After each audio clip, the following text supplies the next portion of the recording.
ایک ایسے نبی جنہیں ایک دیو ہیکل ویل نے نگل لیا۔ آپ سے ایسی کون سی خطا سرزد ہو گئی تھی اور آپ مچھلی کے پیٹ میں 40 دن زندہ کیسے رہے؟ اس ویڈیو میں ہم اس ہستی کے متعلق جانیں گے جن کا واقعہ قرآن مجید میں یونس اور توریت میں جوناہ کے نام سے آیا ہے۔ تاریخ میں آشوری قوم ایک عظیم اور طاقتور قوم کی حیثیت سے جانی جاتی ہے جس کا دارالحکومت اشور تھا۔ اشوری دراصل بنی اسرائیل کے نسل سے تعلق رکھتے تھے جو بخت نصر کے حملے کے بعد غلام بنا کر بابل اور عراق لائے گئے تھے۔ اس زمانے میں دریائے دجلہ کے کنارے نینوا نامی ایک چھوٹی سی بستی تھی۔ اشور کے کسی بادشاہ نے ایک دیوتا کے نام پر نینوا میں ایک مندر بنوایا۔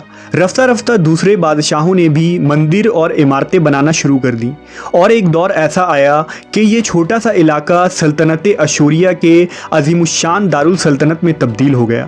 نینوا شہر کے بیچوں بیچ مندر اور شاہی محل تھے جہاں سے اشوریوں کا بادشاہ پورے سلطنت پر حکومت کرتا تھا اور اونچے تخت پر بیٹھ کر بازاروں، گلیوں اور تفریح گاہوں کا نظارہ کیا کرتا تھا۔ اشور کے مغربی علاقے میں لہلہاتے کھیت تھے۔ پورا شہر درختوں اور باغات سے سرسبز و شاداب تھا۔ اشوریہ لوگ پتھر تراشنے کے فن میں بھی ماہر تھے، لہذا جگہ جگہ سنگ مرمر کے دیواروں پر انہوں نے اپنے دیوتاؤں کے نقش و نگار بنا رکھے تھے۔ مختصر یہ کہ نینوا تہذیب و تمدن کے لحاظ سے انتہائی ترقی یافتہ شہر تھا۔ اشودر دیوتا ان کا سب سے بڑا دیوتا تھا۔ نیز یہ لوگ بادشاہ کو بھی خدا کا درجہ دیا کرتے تھے۔ یہ لوگ بت پرستی اور کفر و شرک میں مبتلا تھے۔ اس وقت نینوا کی آبادی 1 لاکھ سے زیادہ تھی اور یہ 700 قبل مسیح کا زمانہ تھا۔ اللہ نے اس زمانے میں اس قوم کی ہدایت کے لیے حضرت یونس علیہ السلام کو بھیجا۔ حضرت یونس کا پورا نام یونس ابن متا تھا۔ آپ حضرت ہود علیہ السلام کی اولاد میں سے تھے، جبکہ بعض مفسرین نے لکھا ہے کہ یونس علیہ السلام کا تعلق بنی اسرائیل سے تھا۔ آپ حضرت یوسف کے چھوٹے بھائی بن یامین کے بیٹے تھے۔ جب آپ کو نبوت ملی اس وقت آپ کی عمر 28 سال تھی۔ آپ پر ایک صحیفہ بھی نازل ہوا جو توریت میں یوناہ کے نام سے موجود ہے۔ حضرت یونس سب سے پہلے اشوری بادشاہ کے پاس گئے اور اسے پیغام حق سنایا۔ اسے خدائی کے جھوٹے دعوے سے توبہ کرنے کا حکم دیا اور ایک اللہ کی عبادت کی طرف بلایا۔ یونس علیہ السلام نے اس سے ان اسرائیلی قیدیوں کو آزاد کرنے کا بھی حکم دیا جسے اس نے قید کر رکھا تھا۔ نینوا کا بادشاہ آپ کی باتیں سن کر غضبناک ہو گیا اور آپ کی جان کا دشمن بن گیا، لہٰذا آپ علیہ السلام نینوا کے عوام کے پاس گئے اور انہیں توحید کی دعوت دی۔ انہیں شرک و بت پرستی اور دوسری برائیوں سے توبہ کرنے کو کہا، مگر اہل نینوا نے ایمان لانے سے انکار کر دیا اور اللہ کے رسول کو جھٹلا دیا۔ یونس علیہ السلام مسلسل اس کوشش میں رہے کہ ان کی قوم کے لوگ راہ راست پر آ جائیں۔ آپ نے انہیں بہت سمجھایا اور دعوت کے کام کو جاری رکھا۔ دیکھتے دیکھتے 40 سال کا عرصہ گزر گیا، لیکن یہ قوم حضرت یونس کا انکار کرتی رہی اور شرک پر ڈٹے رہے۔ نیز حضرت یونس کو دھمکیاں بھی دی گئیں کہ اگر آپ نے اشودر دیوتا کے خلاف کچھ کہا تو وہ آپ کو قتل کر دیں گے۔ آخر کار حضرت یونس اپنے قوم سے مایوس ہو گئے۔ جب ان کی سرکشی اور نافرمانی انتہا کو پہنچ گئی تو اللہ نے حضرت یونس کو حکم دیا کہ لوگوں کو آگاہ کر دو کہ 3 دن کے اندر ان پر عذاب آنے والا ہے۔ لہٰذا آپ نے اہل نینوا کے سامنے اعلان کیا کہ اگر تم نے 3 دنوں کے اندر بت پرستی اور شرک سے توبہ نہ کی تو تم پر اللہ کا قہر نازل ہوگا اور پورا شہر تباہ و برباد ہو جائے گا۔ لوگوں نے آپ کا مذاق اڑایا اور جواب میں کہا، ہم تمہارے رب کی طرف سے عذاب کے منتظر رہیں گے۔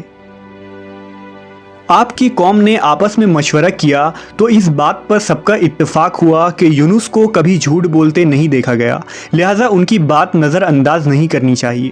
مشورے میں یہ بھی طے ہوا کہ دیکھا جائے کہ اگر یونس علیہ السلام رات بستی کے اندر اپنے گھر میں مقیم رہتے ہیں تو سمجھ لو کہ کچھ نہیں ہوگا، اور اگر وہ یہاں سے کہیں اور چلے جاتے ہیں تو یقین کر لو کہ صبح عذاب ضرور آئے گا۔ حضرت یونس علیہ السلام رات کو اس بستی سے نکل گئے۔ صبح ہوئی تو عذاب الہی کا ایک سیاہ دھواں بادل کی شکل میں بستی والوں کے سروں پر منڈلانے لگا۔ جب وہ ان کے قریب ہونے لگا تو ان لوگوں کو یقین ہو گیا کہ اب وہ سب ہلاک ہونے والے ہیں۔ دراصل حضرت یونس علیہ السلام اپنی قوم سے ناراض ہو کر چلے گئے تھے، مگر انہیں وہاں سے نکلنے کا حکم نہیں دیا گیا تھا۔ وہ عذاب کی اطلاع دینے کے بعد اللہ کی اجازت کے بغیر اپنا علاقہ چھوڑ گئے تھے۔ آثار عذاب دیکھ کر جب اشوریوں نے توبہ و استغفار کی تو اللہ نے انہیں معاف کر دیا۔ اللہ تعالیٰ کسی قوم کو اس وقت تک عذاب نہیں دیتا جب تک وہ اپنی حجت پوری نہیں کر لیتا۔ پس جب یونس علیہ السلام نے اس قوم میں مہلت کے آخری لمحے تک نصیحت کا سلسلہ جاری نہیں رکھا اور اللہ کے مقرر کردہ وقت سے پہلے وہ خود ہی ہجرت کر گئے، تو اللہ کے انصاف نے اس قوم کو عذاب دینا گوارا نہ کیا اور انہیں معاف کر دیا گیا۔ جب حضرت یونس علیہ السلام فرات کے کنارے پہنچے تو ایک کشتی کو مسافروں سے بھرا ہوا پایا۔ حضرت یونس کشتی میں سوار ہو گئے اور کشتی نے لنگر اٹھایا۔ پورے دن میں کشتی سمندر میں سکون سے چلتی رہی۔ اچانک اونچی اونچی لہریں اٹھنے لگیں۔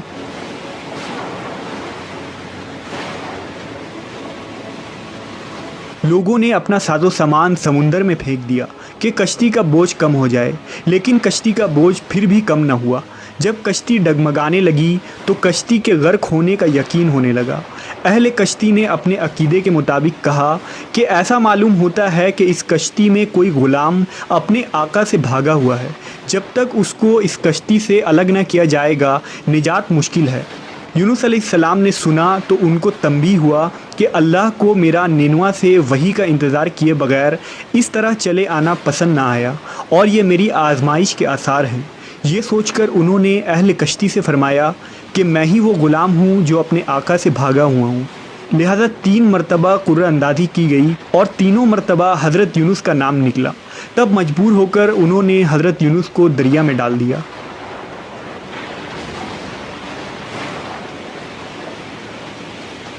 اس وقت اللہ نے ایک بڑی مچھلی کو حکم دیا کہ انہیں نگل لو، یہ تمہاری غذا نہیں ہے، اس لیے ان کے جسم پر کوئی تکلیف نہیں ہونی چاہیے۔ مچھلی نے حضرت یونس کو اپنے پیٹ میں نگل لیا۔ یونس علیہ السلام نے جب مچھلی کے پیٹ میں خود کو زندہ پایا تو بارگاہ الہی میں اپنی ندامت کا اظہار کیا کہ میں وحی الہی کا انتظار کیے بغیر اور اللہ سے اجازت لیے بغیر امت سے ناراض ہو کر نینوا سے نکل آیا۔ حضرت یونس نے مچھلی کے پیٹ میں اللہ کو پکارا۔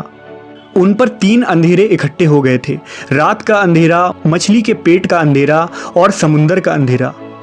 آپ نے ان اندھیروں میں یہ کلمات کہے: اللہ تیرے سوا کوئی معبود نہیں، تو یکتا ہے، میں تیری پاکی بیان کرتا ہوں، بے شک میں اپنے نفس پر خود ہی ظلم کرنے والا ہوں۔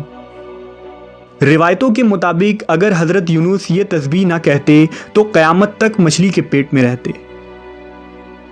رسول اللہ صلی اللہ علیہ وسلم نے فرمایا کہ جب یونس نے یہ دعا کی تو یہ کلمات عرش کے گرد گھومنے لگی۔ فرشتے کہنے لگے کہ یہ بہت دور دراز جگہ سے آواز آ رہی ہے، لیکن کان اس سے پہلے اس سے آشنا ضرور ہیں اور آواز بہت ہی کمزور ہے۔ اللہ نے حضرت یونس کی درد بھری آواز کو سنا تو فرمایا: کیا تم اس آواز کو نہیں پہچانتے؟ انہوں نے کہا نہیں۔ فرمایا: یہ میرے بندے یونس کی آواز ہے۔ فرشتے نے کہا: یہ وہی یونس ہے جس کی پاک عمل قبول شدہ ہر روز تیری طرف چڑھتے تھے۔ اے اللہ، مصیبت کے وقت اس پر رحم کر۔ تو اس وقت اللہ نے مچھلی کو حکم دیا کہ وہ آپ کو بغیر کسی تکلیف کے سمندر کے کنارے اگل دے۔ روایتوں کے مطابق یونس علیہ السلام 40 دن اس مچھلی کے پیٹ میں رہے اور اس کے بعد اللہ کے حکم سے اس مچھلی نے آپ کو سمندر کے کنارے اگل دیا۔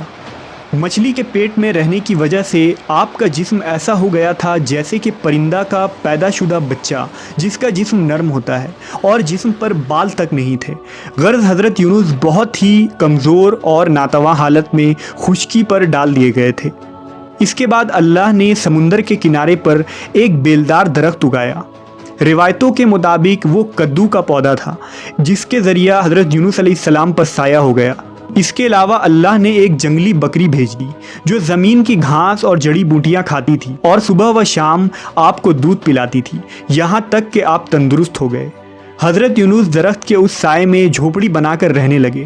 یونس علیہ السلام کی قوم انہیں تلاش کرتی ہوئی ایک دن اس ساحل کے کنارے پہنچ گئی اور انہوں نے آپ کو دیکھ لیا۔ انہوں نے آپ کے ہاتھ پر اسلام کی بیعت کر لی اور ساتھ ہی اللہ سے توبہ و استغفار کرنے لگے۔ یونس علیہ السلام دوبارہ نینوا چلے گئے اور وہاں رہ کر اپنی قوم کی رہنمائی فرمائی۔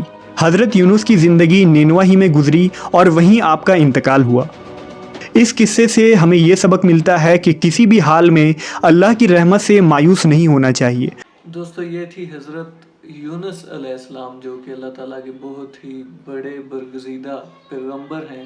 ان کی کہانی، ان کی قوم کی کہانی اور مچھلی کے پیٹ کی کہانی، جس کے بارے میں ہو سکتا ہے کہ ہمارے کچھ بھائیوں کو علم نہ ہو، تو آج ہم نے یہ پورا واقعہ ان کی جس بستی میں رہتے تھے، جس شہر میں رہتے تھے، جس قوم میں رہتے تھے، اس قوم کے قبول اسلام کا، عذاب کا اور مچھلی کا واقعہ۔